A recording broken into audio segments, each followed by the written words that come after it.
여러분은 무엇에 이끌려 가고 살고 계십니까? 오늘은 하나님의 말씀에 붙잡힌 인생이라는 제목으로 말씀을 나누기 원합니다. 어떤 사람은 돈 때문에, 어떤 사람은 권력 때문에, 또 어떤 사람은 직장 때문에, 자녀 때문에, 남편 때문에 등등 여러 가지 이유를 가지고 그것에 끌려서 살고 살아갑니다. 또 어떤 사람은 이렇게 말하는 사람도 있습니다. 에이구, 죽지 못해 산다, 죽지 못해. 네. 아주 비관적으로 말하는 사람이 있습니다.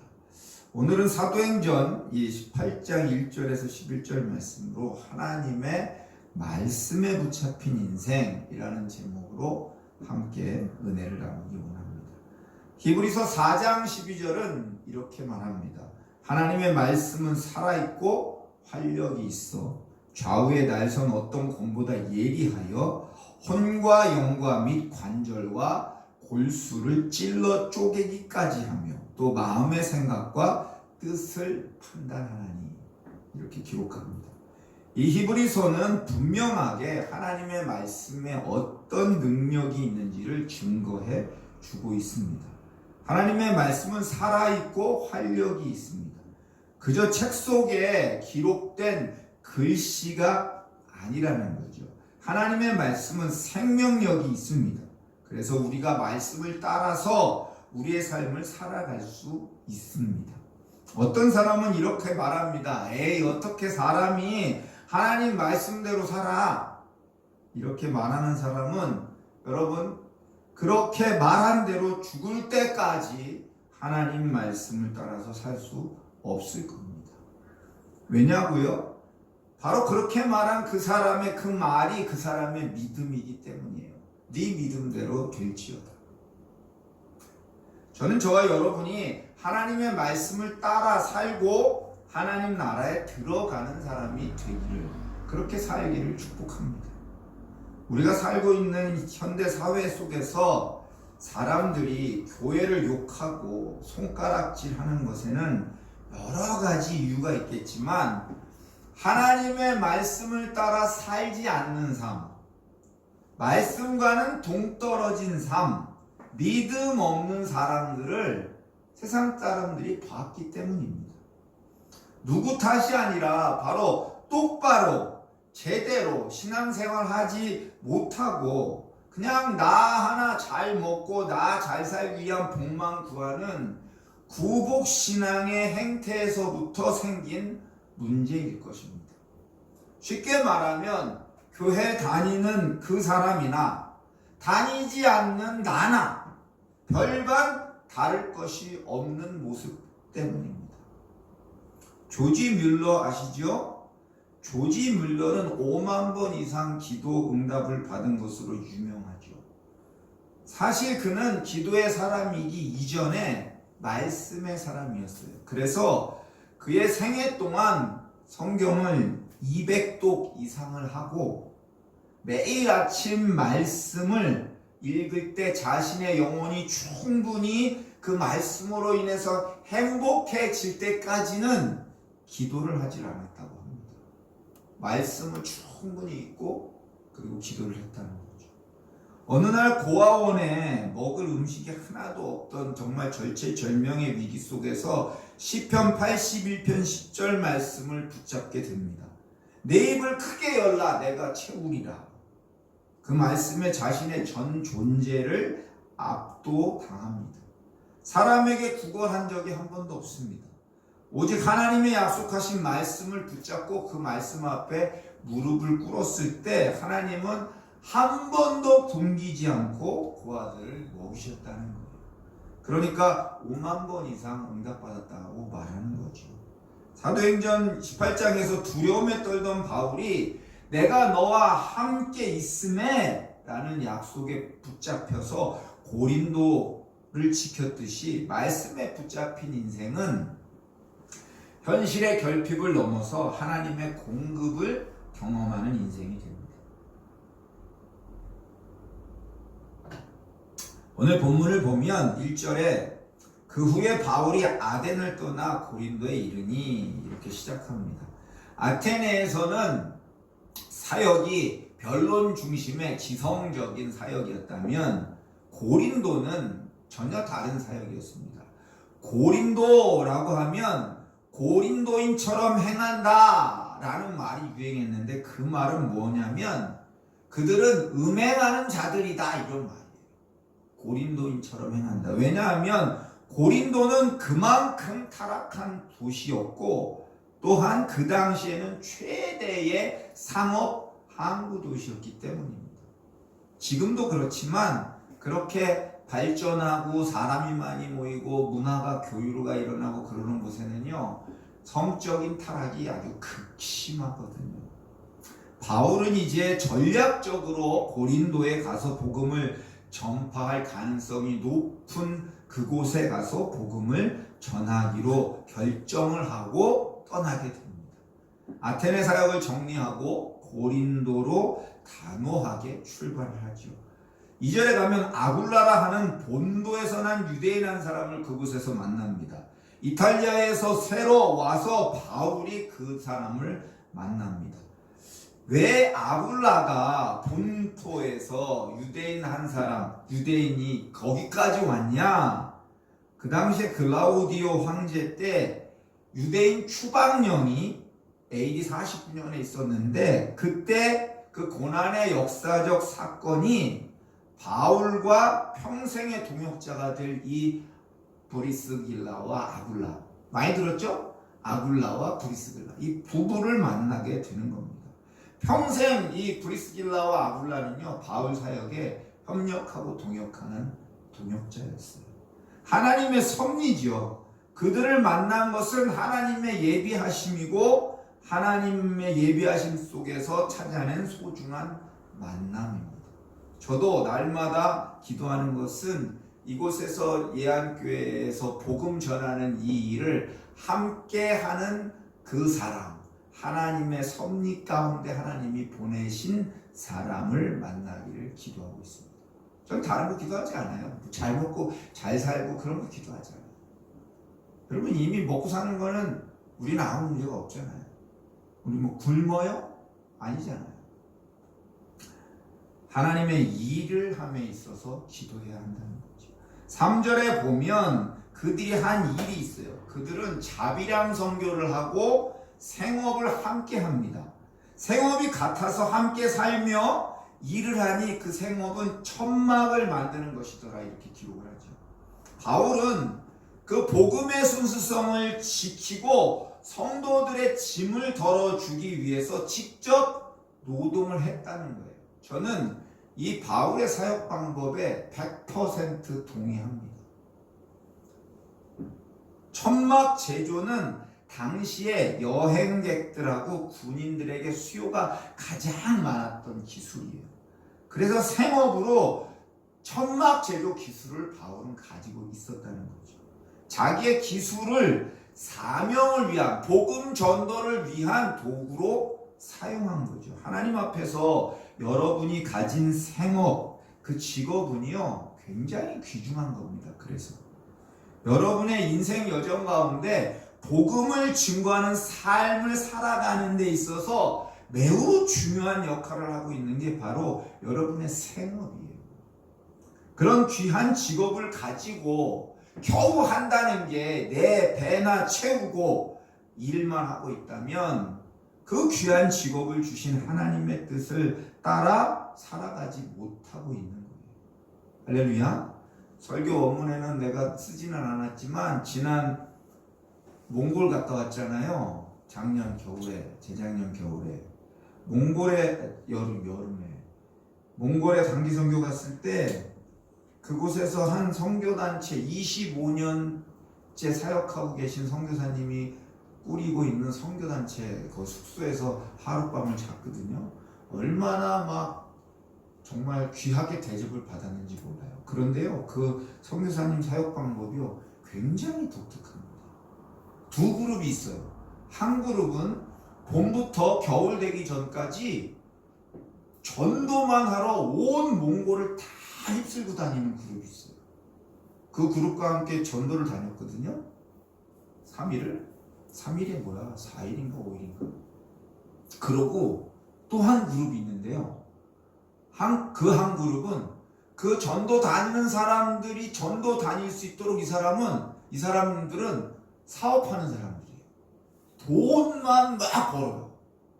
그래가지고 그 번 돈을 가지고 전부 전도 다니는 사람들한테 다 쏟아부어요. 그 돈을 벌어서 빌딩을 사요. 그래서 그 빌딩에다가 복음 전하는 사람들과 다 같이 함께 집을 다 꾸려가지고 집이 다 가정이 다 따로 있어요. 그 안에 다 같이 그 빌딩 안에서 살아요. 대단하죠. 와, 25년 동안 몽골을 3바퀴를 돌았대요. 전도하러. 언제든지 그 전도 그룹에 같이 복음 전하러 가고 싶으면 언제든지 연락 달라고 그랬어요.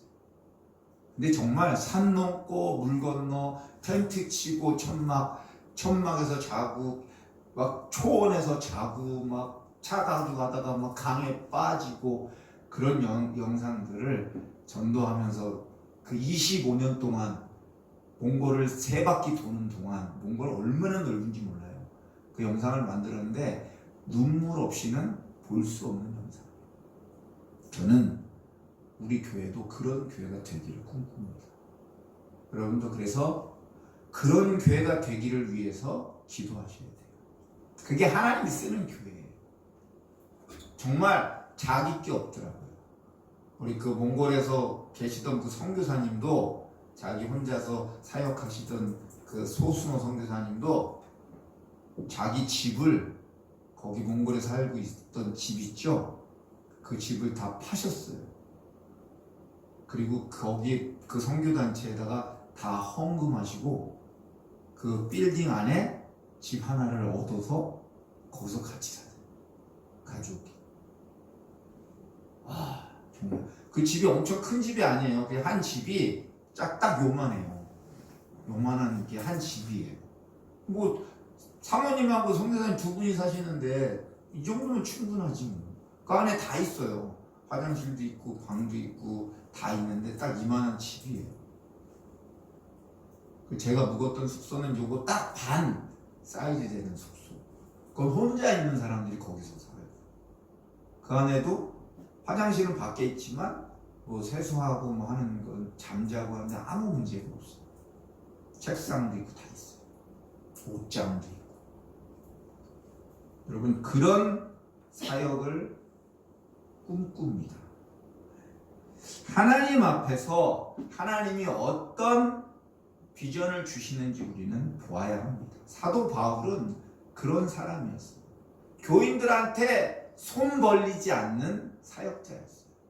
자기가 열심히 일하고 그리고 다른 시간에 열심히 복음 전했던 사람. 4절에 가면 안식일마다 바울이 회당에서 강론하고 유대인과 헬라인을 권면했다. 평일에는 천막 만드는 일을 하고 안식일에는 말씀을 전하는 일을 하고. 이게 바울의 사역이었어요. 둘 다 하나님이 주신 사역이라고. 사람들을 권면하고 설득했습니다. 바울이 사람들의 마음을 돌리기 위해서 끊임없이 인내하고 설득했다는 거예요. 복음을 끊임없이 전했고 포기하지 않았고 계속해서 전했다는 거죠. 바울이 전한 것은 다른 게 아닙니다. 복음입니다. 그가 전한 것은 다른 게 아닙니다. 예수가 그리스도다 라고 증거한 거예요. 예수가 구원자다. 예수를 믿어야 된다. 그거 전한 거예요. 동역자들의 합류로 인해서 선교 헌금을 전달받은 바울이 생업을 잠깐 내려놓고 복음 증거하는 거에만 집중하는 시간도 있었습니다.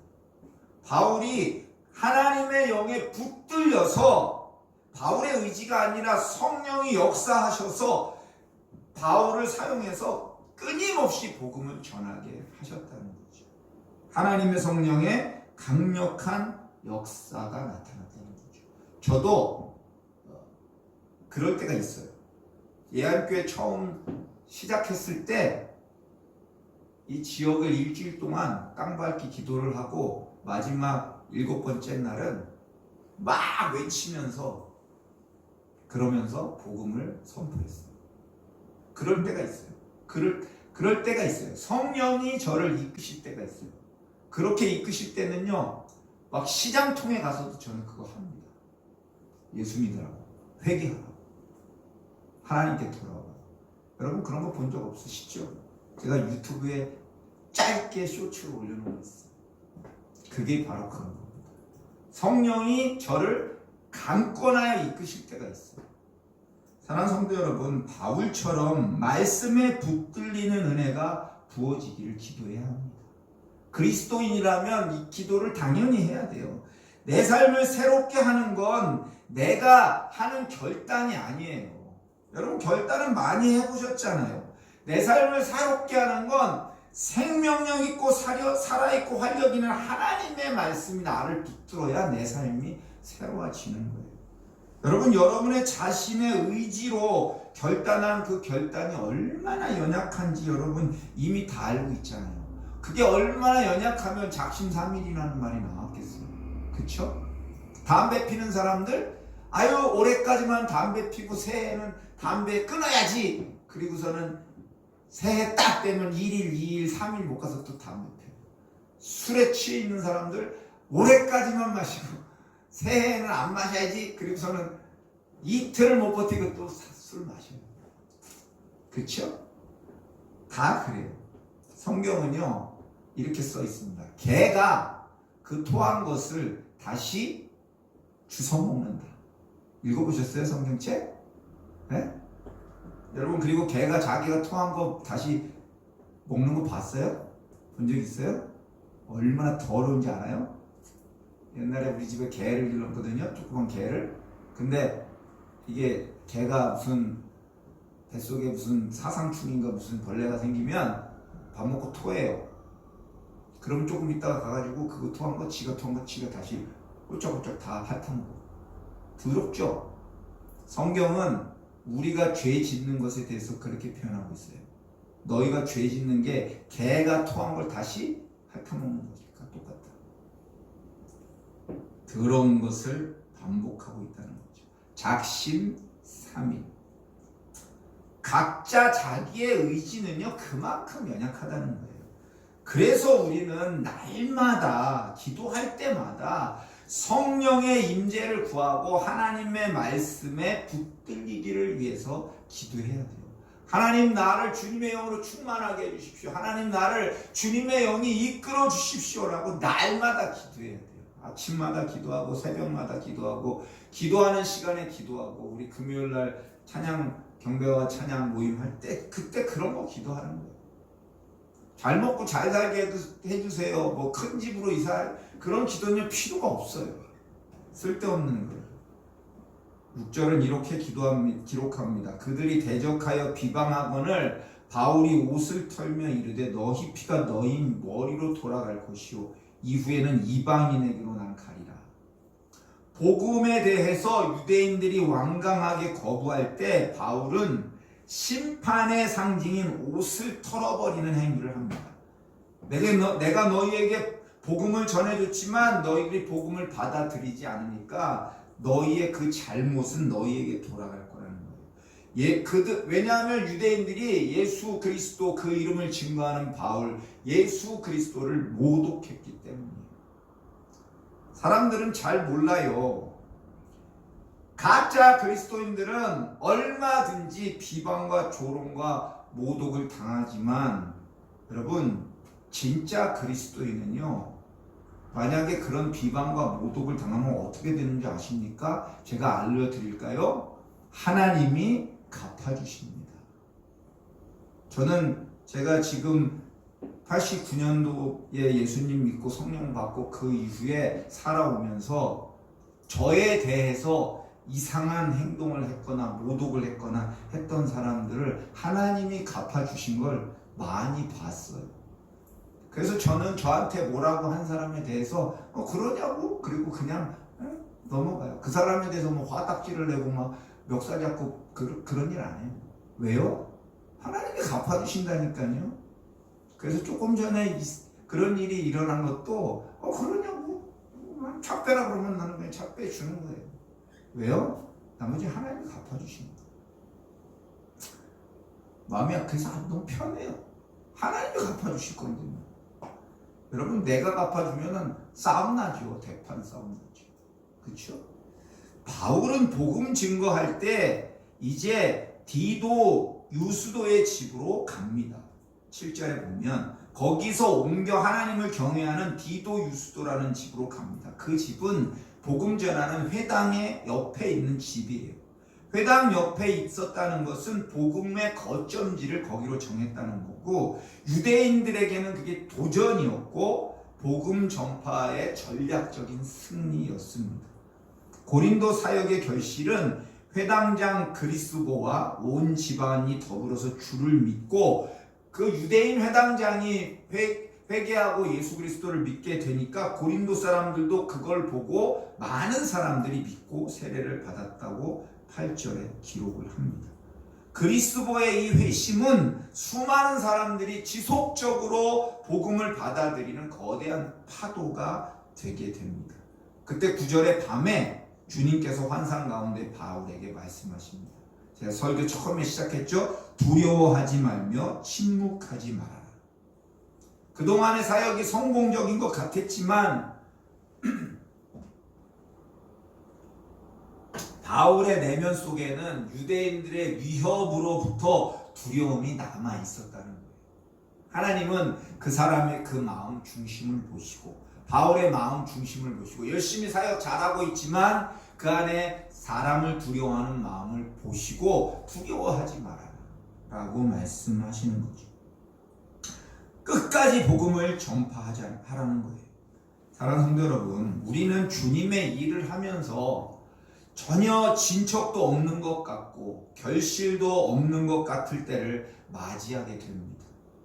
내 생각에 이 정도 했으면 뭔가 일어나야 되지 않을까 하는 생각도 들지만 아무 일도 일어나지 않을 때가 있습니다.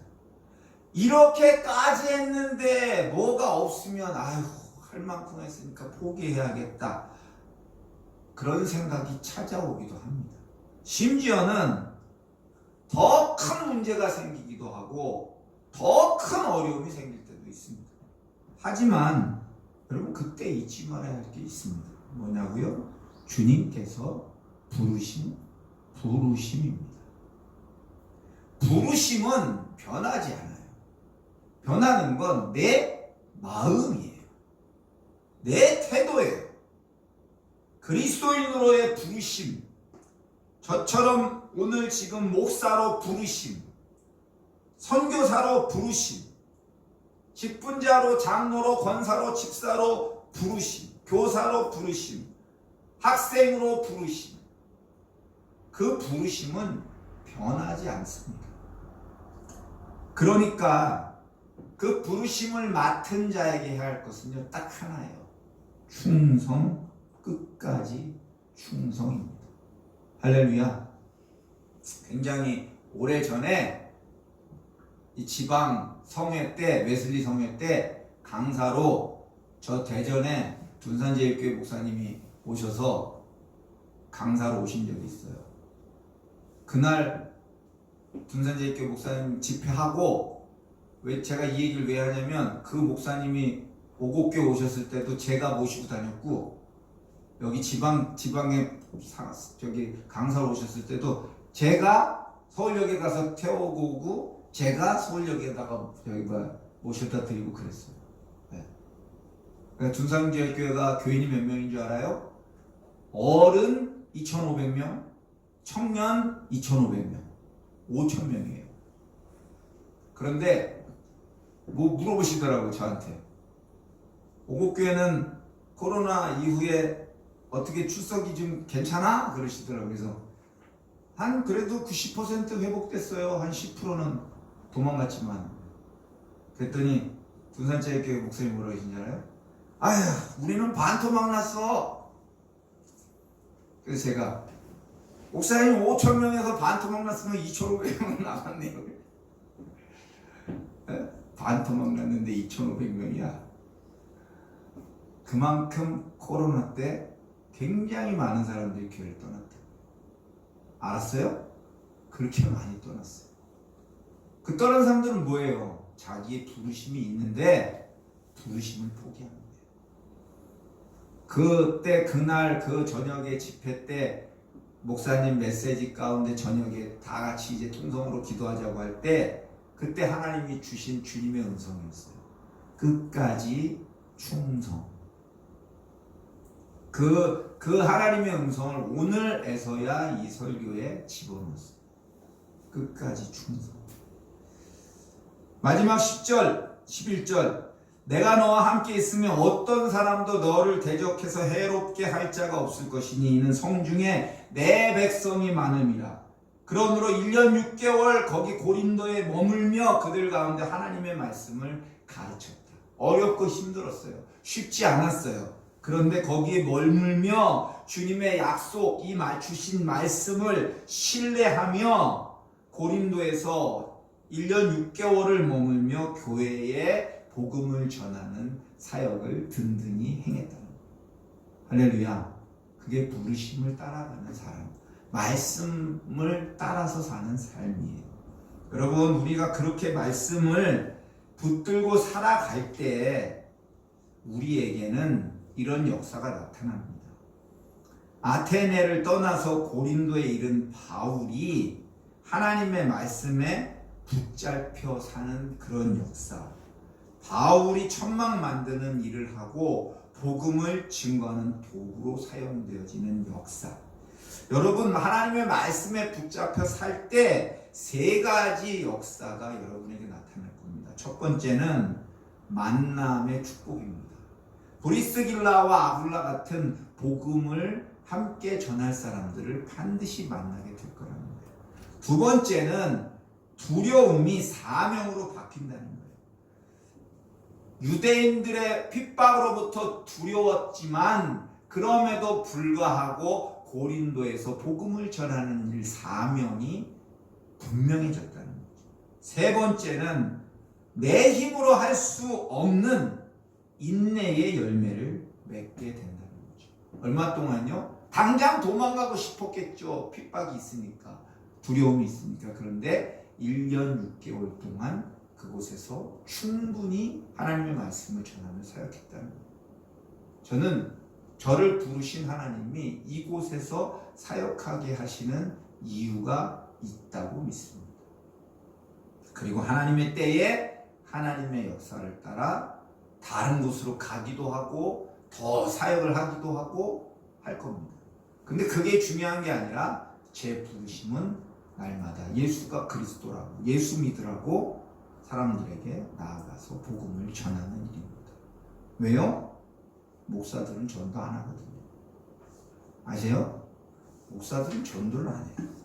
그래서 저를 전도하는 목사라고, 제 유튜브 채널이 전도하는 목사입니다. 왜? 저를 그렇게 부르셨기 때문이죠. 그러한 마음으로 여러분의 삶을 살아가시기를 바랍니다.